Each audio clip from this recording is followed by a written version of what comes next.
Assalamualaikum warahmatullahi wabarakatuh. Kawan, inilah kami kembali hadir menyajikan informasi penting dan kontroversial. Kami juga telah merangkum sejumlah berita viral yang kami kemas dalam Inilah Berita. Bersama saya Restu Wulandari, kita simak informasi selengkapnya di Inilah Berita.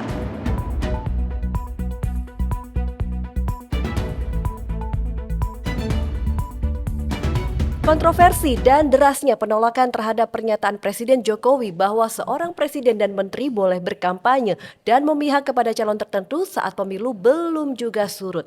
Tetapi realitas politik dan sentimen negatif itu ternyata tak membuat Jokowi bergeming. Dia tetap kokoh dengan pendiriannya bahwa apa yang diungkapkannya itu benar adanya. Jokowi melalui kanal YouTube Sekretariat Presiden bahkan kembali meneguhkan bahwa pernyataannya itu sesuai dengan undang-undang. Tak ada yang dilanggar. Untuk menguatkan argumentasinya, Presiden Jokowi kemudian mengambil karton putih berukuran besar yang telah disediakan oleh Biro Pers Sekretariat Presiden, di mana pada karton putih itu tertulis aturan yang menjadi dasar dan menguatkan pernyataannya. Kita simak pernyataan Jokowi seputar Presiden boleh memihak dan berkampanye berikut ini.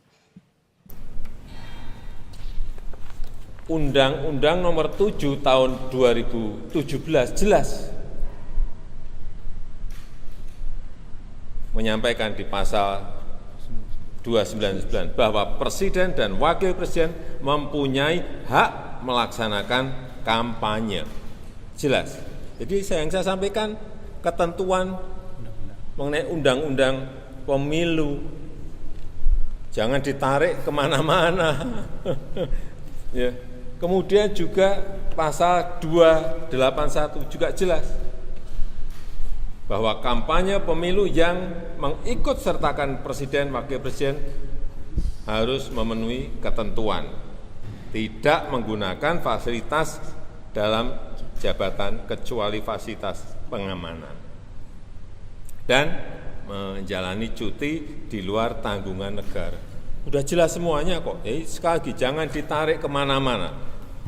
Hak demokrasi, hak politik setiap orang, setiap menteri sama saja. Yang paling penting presiden itu boleh loh kampanye. Presiden itu boleh loh memihak. Boleh. Iya Pak, effort banget ya Pak Jokowi ini menunjukkan peraturannya dengan sebuah poster di karton tadi ya.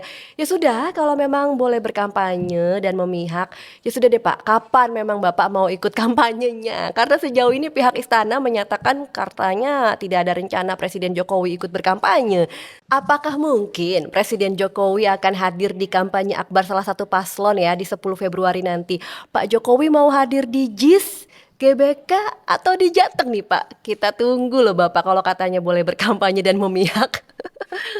Nah, kalau menurut kawan inilah gimana pendapatnya? Tulis ya di kolom komentar. Kita masuk ke informasi selanjutnya, ini masih soal polemik keberpihakan Presiden. Pernyataan Jokowi bahwa Presiden dan Menteri boleh mendukung paslon tertentu dan bisa berkampanye tak urung menuai kecaman dari berbagai kalangan. Salah satunya ini datang dari pengamat hukum tata negara Bivitri Susanti yang dengan tegas menyatakan Jokowi sudah melanggar hukum. Sementara dosen Universitas 17 Agustus 1945 Surabaya Hufron memandang jika Jokowi mengambil peran aktif dalam berkampanye itu bisa menjadi pintu masuk bagi upaya pemakzulan Jokowi. Kita simak pernyataan Bivitri Susanti dan Hufron berikut ini. Bahwa dia memihak itu tidak mengejutkan ya. Saya kira sudah bisa kelihatan dari beberapa hal yang sudah banyak sekali dibahas di media massa. Kebijakan-kebijakan dari pemerintah yang sekarang. Yang mengejutkan itu adalah sekarang dia nyatakan secara terbuka. Nah ini sebenarnya melanggar hukum loh. Ada sejumlah masyarakat yang meminta agar Pak Jokowi dimakzulkan. Menurut saya kalau ini ternyata sama Pak Jokowi haknya untuk berkampanye itu diambil dan dia berpihak, menurut saya adalah ini entry point atau pintu bahwa Pak Jokowi ada alasan yang lebih terang benderang untuk bisa diajukan pemakzulan presiden. Oleh karena itu saya sangat berkeyakinan Pak Jokowi hanya menyampaikan soal boleh dan berpihak presiden dan pejabat menteri itu adalah betul secara normatif, tetapi sebagai hak yang bersifat individu, menurut saya Pak Jokowi tidak akan mengambil itu karena terlalu beresiko terhadap apa yang disebut sebagai legacy Pak Jokowi yang sudah 10 tahun dia sebagai seorang negarawan yang baik. Nah, soal pemakzulan ini juga menarik ya kawan inilah. Kalau menurut mantan Ketua MK Jimli Asidik, ide pemakzulan itu sebagai pengalihan perhatian. Karena menurutnya isu itu timbul dari ketakutan akan kekalahan dalam pemilu. Pihak istana yang diwakili Koordinator Staf Khusus Presiden juga mengistilahkan proposal pemakzulan itu sebagai mimpi belaka. Hal ini karena tidak mungkin dilakukan pemakzulan di tengah kondisi semua orang ini fokus pada pemilu. Nah, ahli hukum tata negara terkemuka Yusril Iza Mahendra ini juga ikut menanggapi nih soal pemakzulan. Ia mengatakan proposal pemakzulan ini sebagai inkonstitusional sebab baginya sulit untuk menemukan pelanggaran konstitusional yang dilakukan presiden sebagai alasan pemakzulan. Tapi coba kita bayangkan deh kawan inilah, jika proposal pemakzulan itu benar-benar diajukan kepada DPR, bagaimana peluang lengsernya Jokowi dari jabatannya sebagai presiden? Apakah Presiden Jokowi akan pensiun dini sebelum waktunya atau jangan-jangan proposal pemakzulan itu hanyalah mimpi di siang bolong? Gimana kalau menurut kawan inilah? Tulis di kolom komentar ya. Masih soal pemakzulan Jokowi, kawan inilah wacana pemakzulan Jokowi yang digagas kelompok petisi 100 secara hukum sangat dimungkinkan. Namun perkembangan dan realitas politik mutakhir membuat upaya pemakzulan Jokowi terasa agak sulit realisasi. Pakar hukum tata negara dari Universitas Gadjah Mada, Zainal Arifin Muchtar menyebut pemakzulan presiden harus melewati proses yang tidak mudah. Mulai dari penentuan alasan pemberhentian presiden hingga proses panjang yang harus dilewati. Secara substansi, alasan pemakzulan bukan hal yang sederhana dan secara proses lebih tidak sederhana lagi karena harus melalui proses politik di DPR, Mahkamah Konstitusi, dan MPR. Apalagi saat ini mayoritas partai politik di parlemen masih mendukung pemerintahan Jokowi. Menurut Zainal Arifin Muchtar, setidaknya ada 3 alasan seorang presiden dapat dimakzulkan atau diberhentikan. Pertama, presiden melakukan pelanggaran pidana seperti menerima suap, korupsi, pengkhianatan kepada negara, dan tindak pidana berat lainnya. Kedua, presiden melakukan perbuatan tercela. Dan ketiga, jika presiden tidak lagi memenuhi syarat untuk memimpin negara. Karena pemakzulan agak sulit terjadi, Zainal Arifin Muchtar menawarkan opsi lain yang patut dipikirkan untuk mengerem langkah Jokowi yang dipandang sudah melampaui batas kewajaran. Dia menyebut istilah bebek lumpuh atau lame duck. Konsep dasar dari bebek lumpuh ini membuat aturan yang membatasi kewenangan presiden di akhir masa jabatannya sehingga tidak disalahgunakan seperti diduga terjadi belakangan ini. Yuk kita simak, ini dia pernyataan Zainal Arifin Muchtar berikut ini. Ada istilah yang disebut dengan lame duck, bebek pincang. Presiden, ya, itu ada di banyak negara ya, bukan cuma Amerika, ada di Ghana, ada banyak negara yang menggunakan, Filipina juga menggunakannya. Ada konsep yang namanya bebek pincang. Bebek pincang itu adalah presiden, tak kalah dia mau menuju ke pemilu berikutnya, baik dia sebagai incumbent maupun dia sudah tidak mungkin lagi re-elected, itu harus dibatasi kekuasaannya loh. Nah, kita tidak pernah membatasi itu.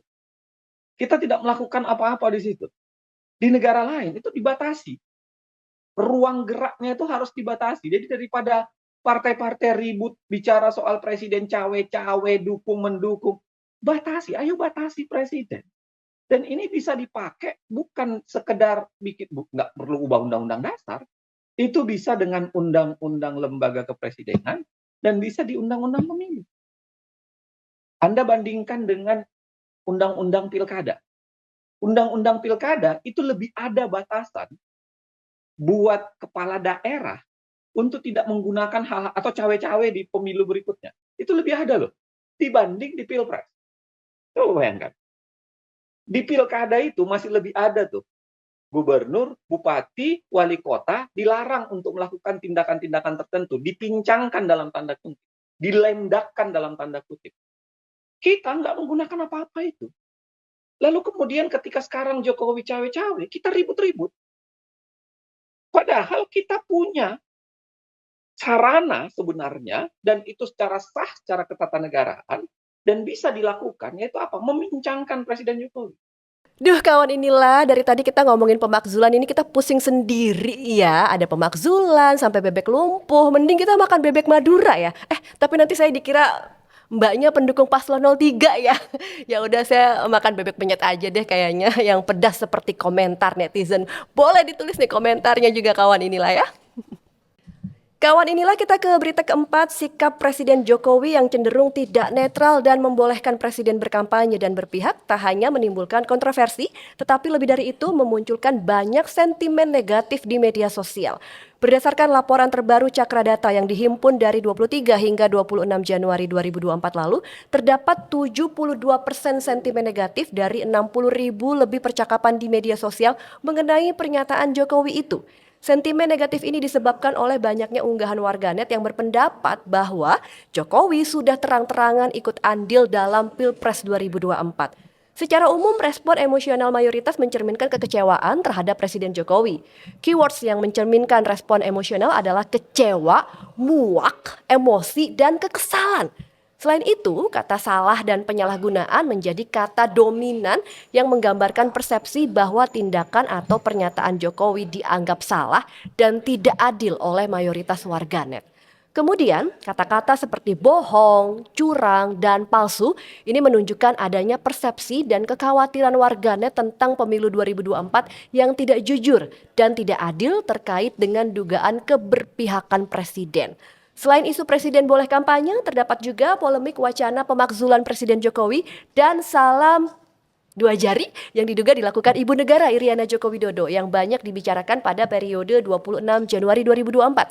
Dengan akumulasi isu pemakzulan 2.500 mention dan salam dua jari Iriana Joko Widodo 3.500 mention. Sementara itu penelusuran Evelo Big Data Analytics menunjukkan Presiden Jokowi tengah menjadi cibiran warganet imbas pernyataan bahwa Presiden boleh berkampanye. Menurut Dudi Rudianto, founder Evelo Big Data Analytics, polemik ini mulai merangkak naik menjadi perhatian publik melalui sejumlah platform media sosial. Tingginya sentimen negatif ini menunjukkan jika publik memang tidak menginginkan hak tersebut diambil oleh Presiden Jokowi, meskipun peraturannya membolehkan. Evelo Big Data juga menunjukkan terdapat 3 emosi yang mendominasi polemik ini. Emosi takut alias cemas ini sebesar 87%, terkejut sebesar 56%, dan emosi bahagia 34%. Nah, kalau menurut kawan inilah bagaimana pendapatnya? Semoga sentimen negatif ini mengurungkan niat Pak Jokowi untuk berkampanye, berpihak dan kembali bersikap netral ya. Tapi apa itu bisa? Soalnya kan belakangan Presiden Jokowi ini sudah terang-terangan mendukung langkah politik kedua putranya Gibran Rakabuming Raka yang jadi cawapres Prabowo maupun Kaesang Pangarep yang kini jadi Ketua Umum Partai Solidaritas Indonesia. Kalau menurut kawan inilah bagaimana? Tulis ya unek-uneknya di kolom komentar ya. Kita tungguin nih unek-uneknya nih. Kita masuk ke informasi terakhir yang sayang dan rugi jika dilewatkan. Ya, ini banyak cara nih yang bisa dilakukan untuk mengungkapkan kekesalan terhadap kondisi yang dihadapi, salah satunya melalui lagu.